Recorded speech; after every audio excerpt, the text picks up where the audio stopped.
Thank you, church, for being here. So much excitement in the room today and online. I'm praying that you guys feel the presence of Jesus in your living rooms.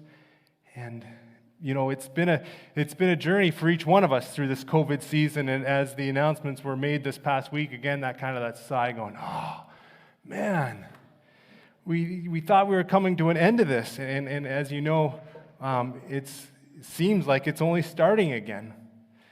And so, you know, that whole hope, again, as I talked about it last week, and if you may have missed the idea of going back to normal.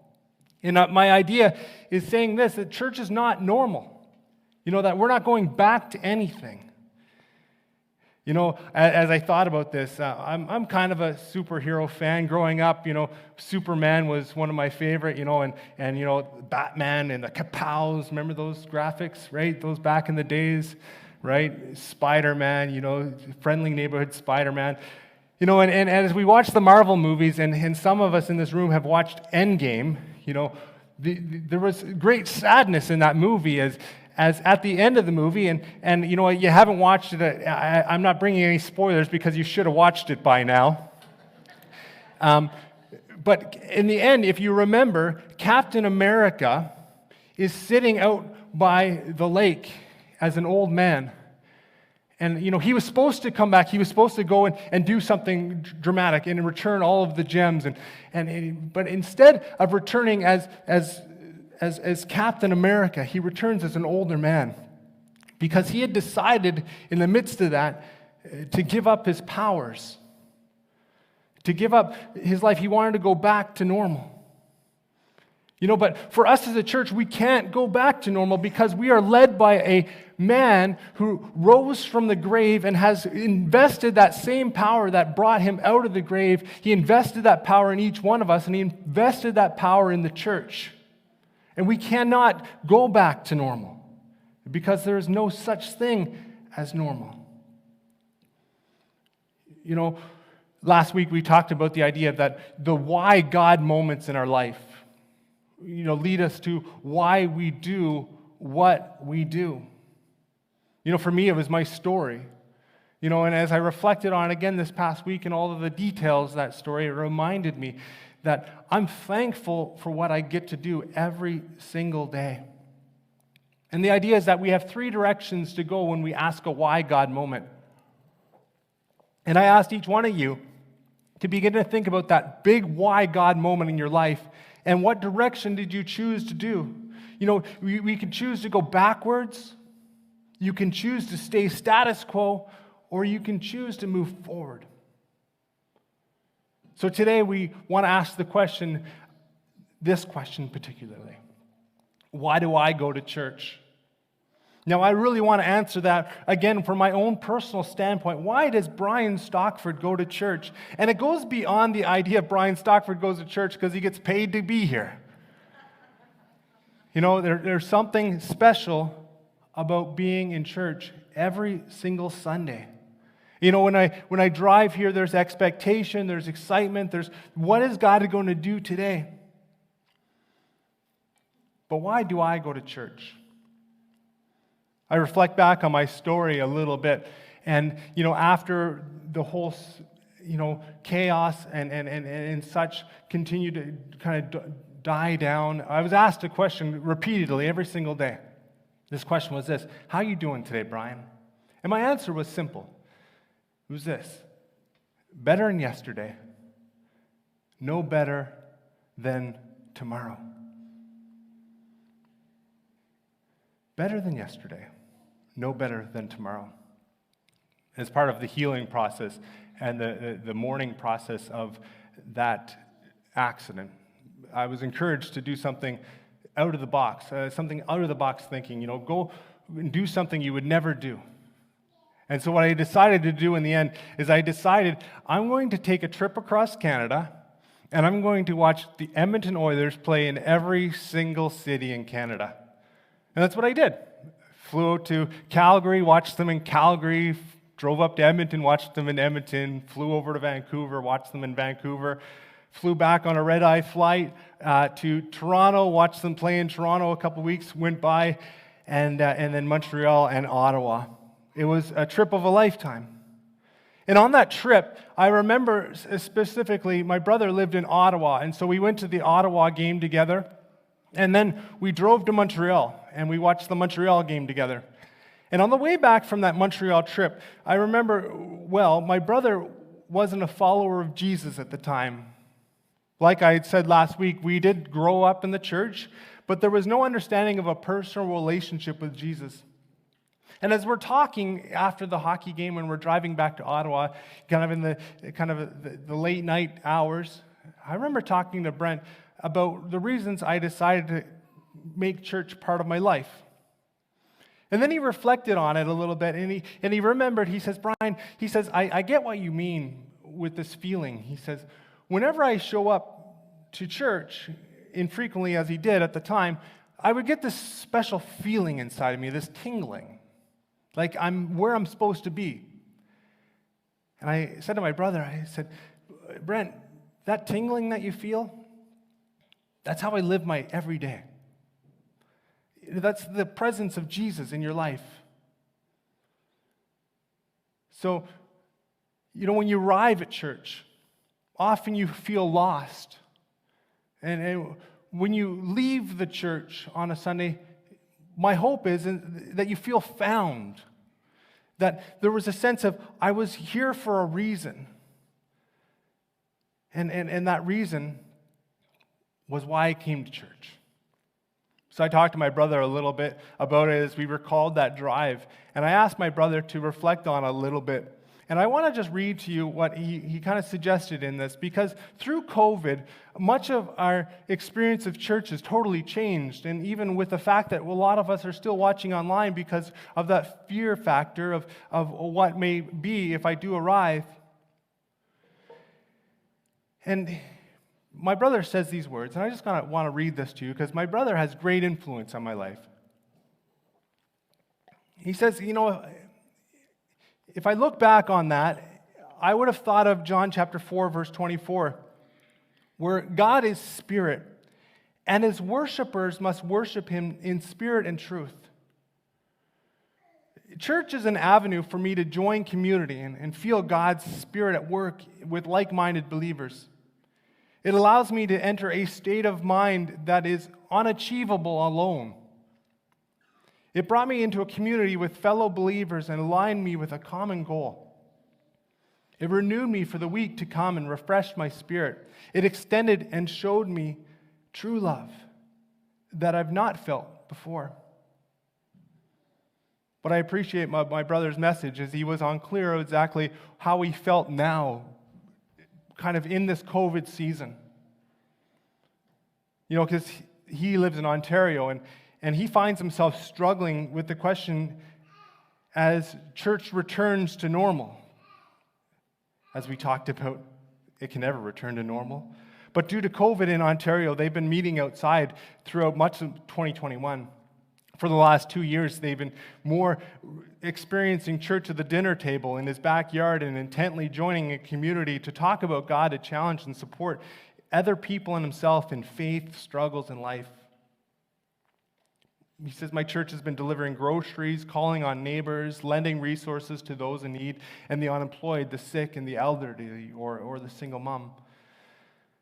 So, as he thinks about it, several years later, after that conversation that we had, and I asked him the question, why do I go to church? The answer is humbling to him. And I need you to hear this, because this also reflects in my heart, and I pray that this also reflects in your heart. Why do you go to church? Why does Brian go to church? Why does my brother go to church? And here's the reason. It's because I'm tired, weary, sick, beat up, unsure, weak, fragile, frustrated, angry, and starting to doubt. And when I find myself at the lowest, there's just one thing that can lift me up. It's the love that my God and our God offers me. It's the forgiveness he has given to me. It's the grace he extends to me. Matthew 11, verse 28 to 29 says, "Come to me, all who are weary and burdened, and I will give you rest. Take my soul's yoke upon you and learn from me, for I am gentle and humble in heart, and you will find rest for your souls.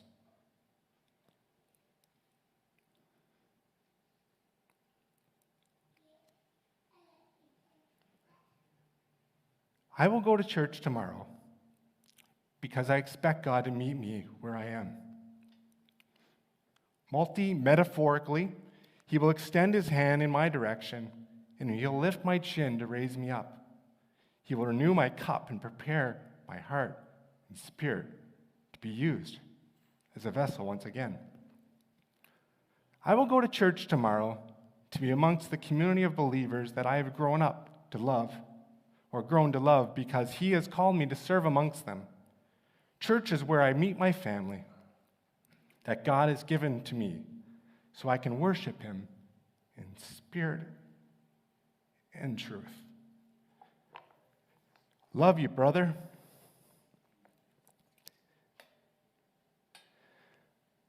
Why do you go to church? That's why my brother goes to church. And I resonate with that.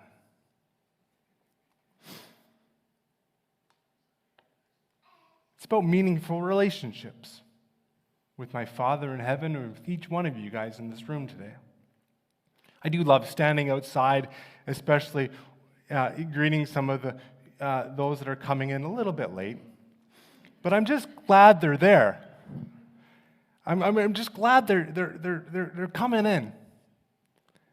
You know, and I, with my mask on, I wish they could see my smile that they're here, that we get to spend an hour together in meaningful relationships. You know, I love the fact that Sunday's the start of the week on the calendar.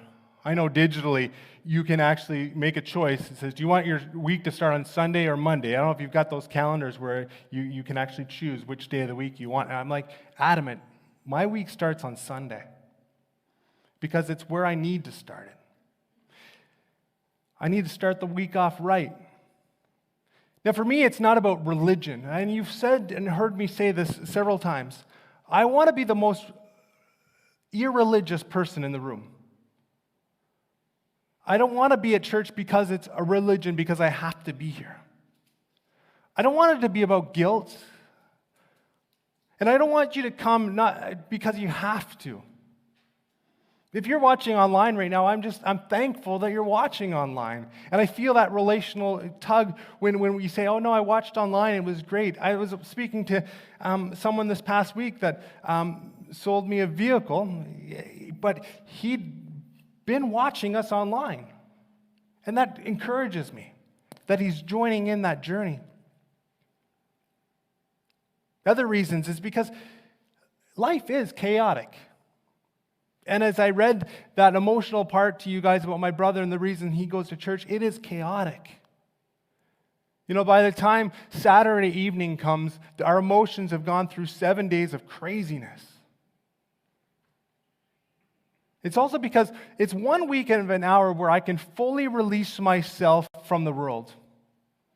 And I pray that even in this moment that you're listening to me right now, that maybe you're listening, maybe you're not, maybe you're kind of already off into what you got to do after church or tomorrow, or your mind's already drifted to something else that the world is talking. I ask you right now just to focus in.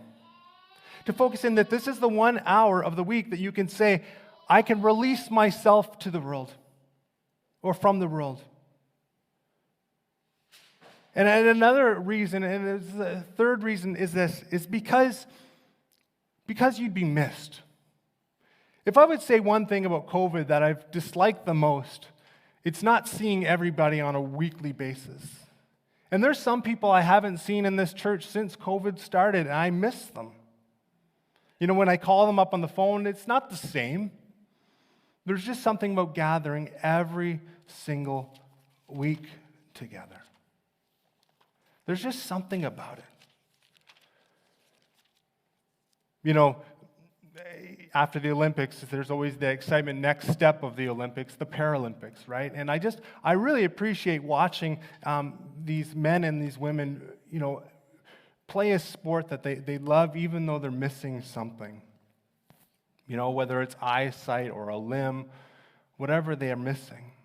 I watched the guy play ping pong without any arms. As difficult as it was, he was able to do it. I watched this game of blind soccer. Just amazed that without eyesight, they were able to still play this game that they love. And church will go on without certain people missing on a certain Sunday and such. And this isn't a guilt factor about coming back to church because I miss you. Church will operate with or without you, but it won't operate the same. It won't be the same. Romans chapter 12:5 says, "So in Christ we who are many form one body, and each member belongs to all the others." We all belong together on a Sunday morning. 1 Corinthians chapter 12, verse 12 continues that conversation that Paul's having around the idea that the body is a unit. Though it is made up of many parts, and although all parts are many, they form one body. So it is with Christ we make that one body. And one of the biggest reasons I go to church is because my energy needs it. It needs that, the Son. His name is Jesus. I bought myself a solar panel for my trailer, and one thing I recognized about the solar panel is that it really does need sun, and so from now on we have to find ourselves not parked in a fully shaded camp spot. We do need to find ourselves in a place that is reflecting the sun. And as we're looking at the solar panel, the instructions don't say this about it. There's a blinking light, and it says if the blinking yellow light is blinking, there's no connection. That's what it says, that the connection's wrong. And we try to figure this out at night, my dad and I, when we set it up. The yellow light is still blinking. It's still blinking. It doesn't say anywhere in the instructions other than there's no connection. Blinking yellow light all night long. Man, what's wrong with this thing? Put the meter on it, try to figure it all out. And then as soon as the sun comes out, as soon as it starts shining on this solar panel, that blinking light shines bright. See, without any sun, there is no connection. Without you attending and being connected with the sun, you'll always have a blinking light. Think of passing by a gas station with your fuel tank almost on empty. You would never do it, would you? You would never drive by a place to fill up if you knew you were on empty. That's what church is for. Even Teslas, no matter how good Elon Musk is, still needs a Tesla charging station. We need it. I need it. I just can't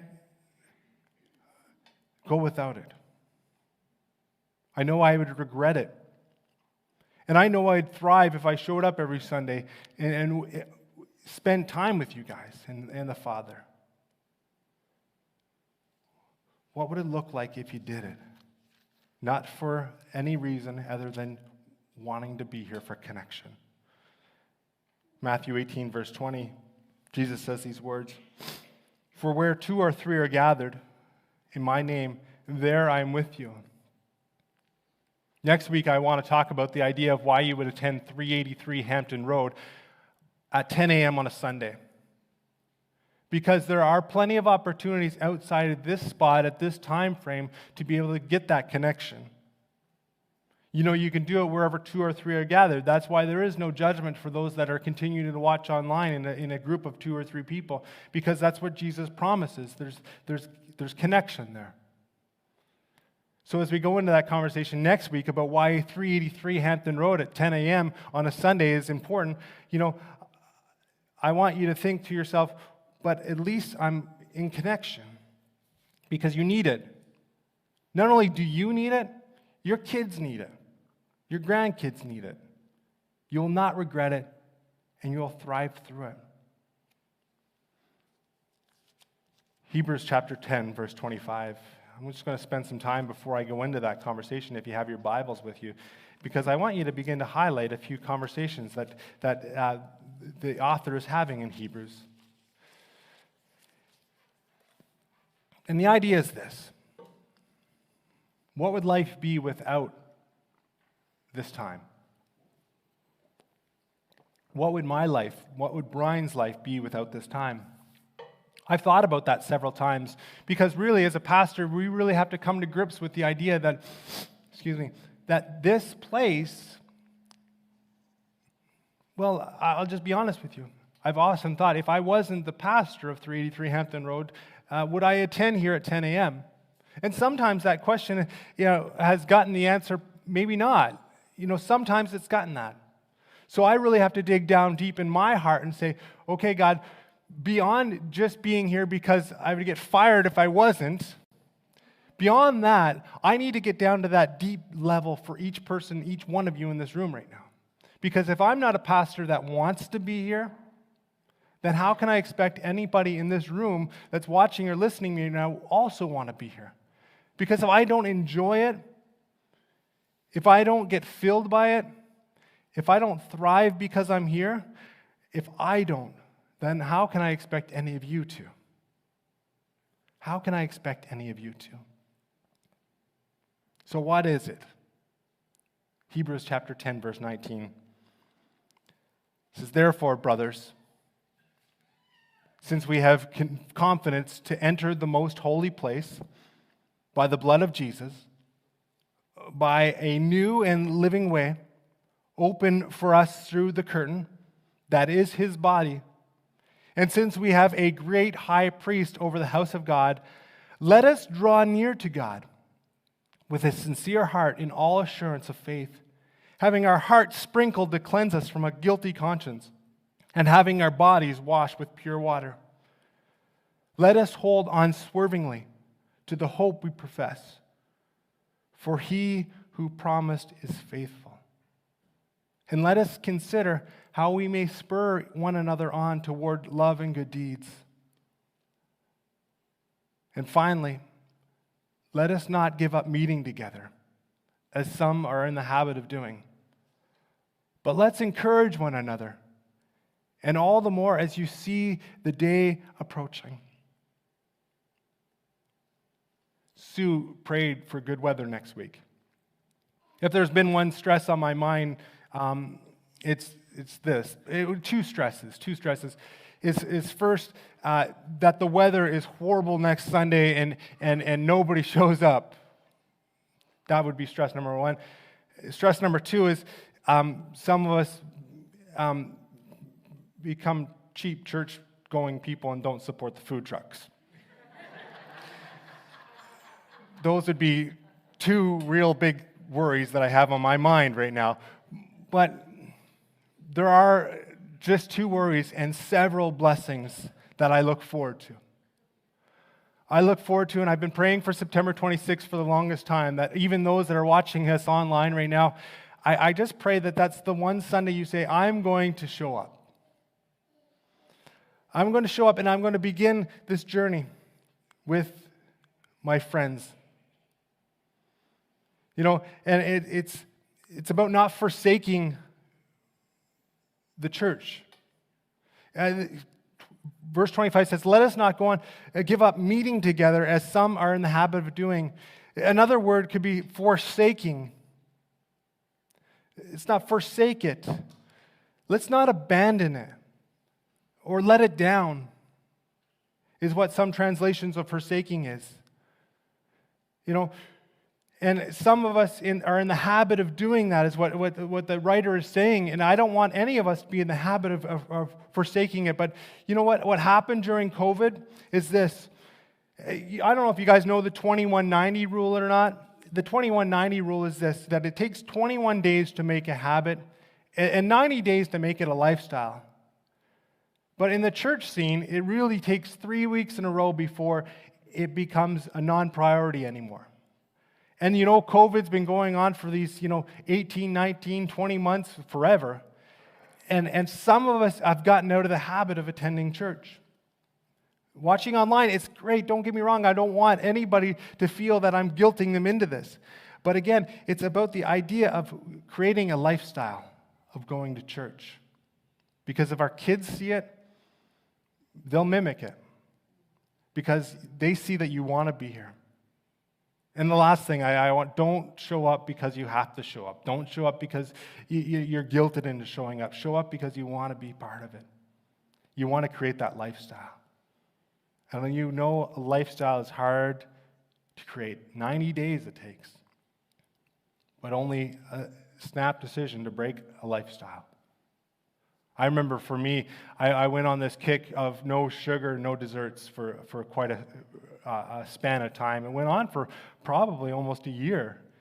And, I was getting used to it. It was a lifestyle of mine now.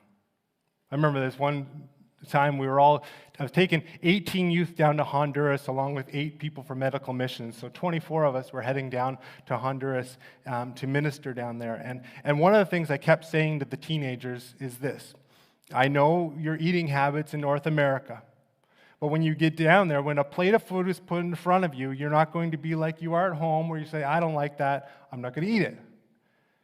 When it's put in front of you, you're going to eat it. And they all looked at me and said, okay, Pastor Brian, when a chocolate cake is put in front of you, after this year, what are you going to do? Well, I guess I have to do what you're all doing. I have to eat it. And I remember sitting down for the first meal, rice and whatever it was, and it was good. And then they brought out this chocolate cake with caramel drizzling on it. And they all looked at me as I took my first bite in a year. I haven't gone on one of those no sugar diets since. And I thoroughly love it. But the point is this: it only takes a decision to break a lifestyle. Going to Honduras was one of those. It was a good thing in the end. But, for church, missing church for 5 weeks in a row is a difficult thing to break back, for several reasons. Maybe the guilt of feeling that you're coming back. On September 26th, when people return to church next Sunday, there will be not a guilt-ridden look on our faces. There will be not a "where have you been" look on our faces. There will just be a "I'm super glad you're here" look on my face. So why do I go to church? Well, I go to church for connection, to get that chaotic feeling off of my heart, and to be with you guys. Almost all of you guys. I won't pick out anybody, and I'm just playing with you. But the greatest thing on September 26th will be to be together with everybody again. I'm praying for 90% COVID, vaccination so that we don't have to prove anything when we get here other than prove the love that we have for each other. And prove the love that we have for our Father. As the worship team comes back up, I want you to think of this one thing. Those that are online or whatever you're at right now, I want you to think of what extent you would go to be here next week. Some of us have other things maybe in our schedule. Is there a possibility that you can cancel those? Now, we are here from 11 till 2 after church. So any time in that time frame that you want to come and be here, that's fine. And begin to, again, prioritize that 10 o'clock time slot. But, will it be for that reason? Will it be for the reason of getting the chaotic life off of your chest? Will it be for connecting with me or anybody in this room, or will it be connecting with the Father? The song we're about to sing reminds us of why, in the end, Jesus did what he did. He did to establish the church to be the group of people that he trusts with advancing his kingdom.